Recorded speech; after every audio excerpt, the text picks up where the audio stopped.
नमस्कार, जय हिंद, वंदे मातरम। दोस्तों, मैं संजय कुमार फिर से हाजिर हूं आप सभी के सामने इंडियन पॉलिटी से एक नया टॉपिक लेकर के, जो है भारतीय संविधान की अनुसूचियों से है। ठीक है। अगर ये वीडियो आपको अच्छा लगता है, पसंद आता है, समझ में आता है, तो इस वीडियो को लाइक कीजिए, कमेंट कीजिए और शेयर कीजिए, और इस चैनल को भी सब्सक्राइब कर लीजिए ताकि मैं जो भी वीडियो अपलोड करूँ वो उसका नोटिफिकेशन जो हो आपके पास सबसे पहले पहुँच जाए।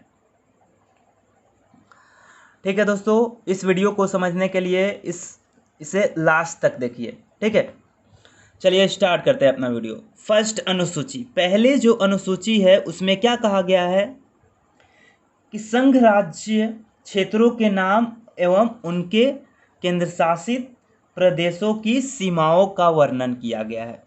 यानी भारतीय संविधान के प्रथम अनुसूची में भारत के राज्य एवं केंद्र शासित प्रदेश की क्षेत्र सीमा का वर्णन किया गया है। ठीक है। और दूसरी अनुसूची में वेतन एवं भत्ते का वर्णन किया गया। किनके वेतन एवं भत्ते का वर्णन? तो भारत के राष्ट्रपति हो, राज्यपाल हो, लोकसभा अध्यक्ष हो, लोकसभा उपाध्यक्ष हो, ये जितने भी उच्च क्वालिटी के जो अधिकारी हैं, उनका जो वेतन है और भत्ते है, उनका वर्णन भारतीय संविधान के अनुसूची 2 में किया गया है। ठीक है, अब पढ़ते हैं तीसरा अनुसूची। इसमें शपथ का वर्णन है। ठीक है, जैसे यहाँ पे देखिए, वेतन एवं भत्ते किनका किनका है? तो भारत के राष्ट्रपति, राज्यों के राज्यपाल, लोकसभा अध्यक्ष, राज्यसभा के सभापति, सर्वोच्च न्यायालय के न्यायाधीश, उच्च न्यायालय के न्यायाधीश, नियंत्रक, लेखा परीक्षक का यहाँ वेतन संबंधी जिक्र किया गया है। तो उन्हीं का तीसरे अनुच्छेद में शपथ का भी वर्णन किया गया है। तो सबसे पहले देखिए, इस तीनों अनुसूची को हम याद करेंगे। सबसे पहले तो आप किसी राज्य या फिर केंद्र शासित प्रदेश के नागरिक होंगे, तो कहीं नौकरी करने के लिए जाएंगे। तो सबसे पहले उस नौकरी के बारे में आप क्या पता करते हैं कि वेतन कितना दीजिएगा, भत्ता कितना दीजिएगा। ठीक है, और वेतन और भत्ता आपको पसंद आ जाता है तो उस नौकरी की क्या कर लेते हैं? शपथ कर लेते हैं कि हाँ, मैं आपका नौकरी करूँगा, इतना वेतन मुझे पसंद है। ठीक है, तो पहले में भारत के राज्य एवं केंद्र शासित प्रदेश की सीमाओं का वर्णन है, दूसरे में वेतन एवं भत्ते का वर्णन है, और तीसरे में शपथ ग्रहण का वर्णन किया गया है। अब आते हैं चौथा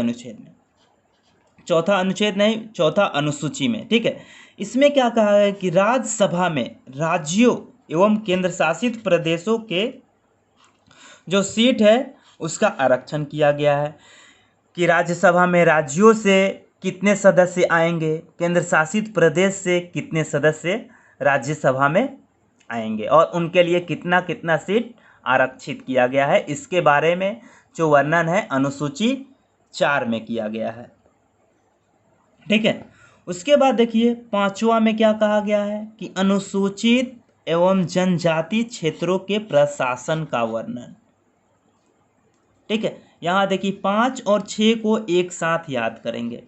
5 और 6 दोनों में जनजातीय प्रशासन के बारे में वर्णन किया गया है। 5वें में अनुसूचित एवं जनजाति क्षेत्रों के प्रशासन, और 6ठे में किसका? असम का, मेघालय का, त्रिपुरा का एवं मिजोरम के जनजातीय प्रशासन का वर्णन है। मतलब सिस्टर स्टेट में से असम, मेघालय, त्रिपुरा एवं मिजोरम के जनजातीय प्रशासन का वर्णन अनुसूची 6 में किया गया है। ठीक है, तो थोड़ा हम यहीं से रिकॉल कर लेते हैं। पहले और चौथे में कि राज्यों एवं केंद्र शासित प्रदेश का वर्णन है। ठीक है, चौथे में क्या कहा गया है कि राज्यों एवं केंद्र शासित प्रदेशों का राज्यसभा में सीटों का आरक्षण होगा। राज्यों से कितने सदस्य आएंगे, केंद्र शासित प्रदेश से कितने सदस्य आएंगे। और उसके बाद दूसरे में कहा गया है वेतन, और तीसरे में कहा गया है शपथ। ठीक है, 5वें और 6ठे में अनुसूचित जनजाति क्षेत्रों के प्रशासन का वर्णन है। 6ठे में असम, मेघालय, त्रिपुरा, मिजोरम एवं जनजातीय क्षेत्र प्रशासन का वर्णन। ठीक है, और 7वें में सूची ठीक है, 3 सूची, 7वें अनुसूची में 3 सूचियों का वर्णन किया गया है। पहला है संघ सूची, दूसरा है राज्य सूची और तीसरा है समवर्ती सूची। ठीक है, भारतीय संविधान के अनुसूची 7 में किसका किसका वर्णन किया गया है? संघ सूची, राज्य सूची एवं समवर्ती सूची। स से 7 और स से सूची। ठीक है, 7वें अनुसूची में सभी सूचियों का वर्णन किया गया है। संघ सूची, इस पर केवल केंद्र सरकार ही कानून बना सकती है। ठीक है, और राज्य सूची, इस पे केवल राज्य सरकार कानून बना सकती है। और समवर्ती सूची, इस पर राज्य सरकार और केंद्र सरकार दोनों कानून बना सकती है। ठीक है, तो यहां देखिए, राज्य सूची में मूल संविधान में 66 विषय थे, लेकिन क्या हुआ, इसको घटा करके 59 कर दिया गया। कुछ सूचियों पर केंद्र सरकार एवं समवर्ती सूची में डाल दिया गया, इसमें से हटा करके। जैसे देखिए, इसमें कितना का कमी हुआ है? कितना का कमी? 7 का कमी हुआ है। ठीक है, 7 का कमी 66 से कितना कर दिया गया है? 59 कर दिया गया है।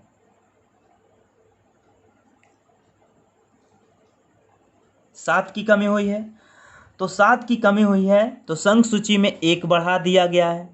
ठीक है, 1 बढ़ा दिया गया है। संघ सूची में पहले 97 विषय थे, अब 98 कर दिया गया है।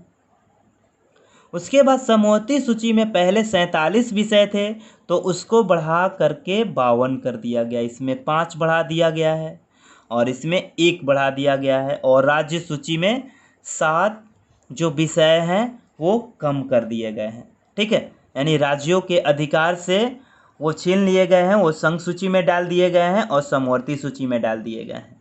ठीक है, फिर से एक बार और रिपीट कर देते हैं। 7वीं अनुसूची में सूचियों का वर्णन है। संघ सूची 3 सूची है, संघ सूची, राज्य सूची एवं समवर्ती सूची। संघ सूची पर केवल केंद्र सरकार कानून बना सकती है, राज्य सूची पर केवल राज्य सरकार कानून बना सकती है और समवर्ती सूची पर दोनों सरकारें, राज्य और केंद्र दोनों कानून बना सकती है। ठीक है, संघ सूची में पहले 97 विषय थे, अब 98 हो गए हैं। राज्य सूची में पहले 66 थे, लेकिन कम करके अब 59 कर दिए गए हैं। और समवर्ती सूची में पहले 47 विषय थे, अब 52 कर दिए। ठीक है, अब आते हैं नेक्स्ट, अनुसूची 8। अनुसूची 8 में भाषाओं का वर्णन है। मूल संविधान में 22 भाषाओं का वर्णन था, लेकिन भारतीय संविधान में संशोधन करके अब 22 भाषाओं का उल्लेख है। ठीक है, पहले 14 थे, लेकिन अब 22 भाषा कर दिए गए हैं। तो हमने 1 से 8 तक अनुसूचियों को क्लियर कर लिया, अच्छे से समझ लिया। ठीक है, पहले में राज्य एवं केंद्र शासित प्रदेश के क्षेत्र सीमा का वर्णन, दूसरा में वेतन और तीसरा में शपथ। वेतन दीजिए, वेतन बताइए, हम शपथ ले लेते हैं। और चौथे में है राज्यसभा में राज्यों एवं केंद्र शासित प्रदेशों के सीटों का आरक्षण। और 5वें एवं 6ठे में है अनुसूचित एवं जनजाति क्षेत्रों के प्रशासन के बारे में। 7वें में सूचियों के बारे में है और 8वें में भाषा का वर्णन है। अब पढ़ेंगे अनुच्छेद 9। इसके लिए क्या करेंगे, एक टेबल बना लेंगे। 9, 10, 11 और 12 ये मूल संविधान में नहीं थे, ये बाद में संशोधन करके इन चारों अनुसूचियों को जोड़ा गया है। तो एक तरफ अनुसूचियों का कॉलम बना लेंगे, दूसरा संशोधन का कॉलम बना लेंगे, तीसरा वर्ष का कॉलम बना लेंगे और चौथा विषय का कॉलम बना लेंगे और तीसरा और लास्ट वाला जो है विशेष पे। ठीक है, तो अनुसूची 9 ये है संशोधन, उसके बाद 10, उसके बाद 11, उसके बाद 12। अनुसूची 9 जोड़ा गया पहला ही संविधान संशोधन में। ठीक है, पहला ही संविधान संशोधन हुआ तो उस समय अनुसूची 9 जोड़ा गया। उसके बाद 52 के तहत 10 को, 73 के तहत 11 को और 74 के तहत 12 को जोड़ा गया। अब अनुसूची 9 कब जोड़ा गया था? 1951 में पहला जो संशोधन हुआ था। 52वां संविधान संशोधन 1985 में, 73वां संविधान संशोधन 1992 में और 74वां संविधान संशोधन भी 1992 में ही हुआ था। 9वीं अनुसूची में भूमि सुधार संबंधी वर्णन किया गया है। 10वीं अनुसूची में दल बदल 10 से दल बदल, ठीक है। और 11वीं में पंचायती संबंधी, ठीक है, ग्राम स्तर पर। और 12वीं में किया गया है नगर पालिका, ये नगर का प्रशासन, ग्राम का प्रशासन पंचायती एवं नगर का प्रशासन नगर पालिका। पर इसमें 29 विषय हैं एवं इसमें 18 विषय हैं, ठीक है। चलिए, हम सभी अनुसूचियों को तो हमने क्लियर कर लिया। उसके बाद देखिए हम लोगों ने आज अभी तक क्या क्या पढ़ लिया है, ठीक है। जैसे संविधान के भाग, पहले भाग में संघ एवं राज्य क्षेत्र का वर्णन है, ये हमने पढ़ लिया है। और दूसरे भाग में नागरिकता का वर्णन है, ये हमने कुछ दिन पहले पढ़ा है। और संविधान के भाग तीसरे में मूल अधिकार का वर्णन है, ये भी हम लोगों ने पढ़ लिया है। संविधान के भाग 4 में नीति निर्देशक तत्वों का वर्णन है, ये भी हम लोगों ने पढ़ लिया है। संविधान का भाग 4 का क में मूल कर्तव्य का वर्णन है, ये भी हम लोगों ने पढ़ लिया है, ठीक है। तो इतना जो भाग था 1, 2, 3, 4 और 4 का क हमने क्लियर कर लिया है, ठीक है। उसके बाद संविधान का भाग 5, इसमें संघ सरकार से रिलेटेड पढ़ना है, जो हम लोग इस वीडियो के बाद यानी अगले दिन पढ़ेंगे, ठीक है। और जो छठा भाग है संविधान का, उसमें है राज्य सरकार का वर्णन है, ठीक है। याद कर लीजिए, पहला में संघ एवं राज्य क्षेत्र, दूसरे में नागरिकता, तीसरे में मूल अधिकार, चौथे में नीति निर्देशक तत्व और 4 का क में मूल कर्तव्य, 5 में संघ सरकार, 6 में राज्य सरकार, ठीक है।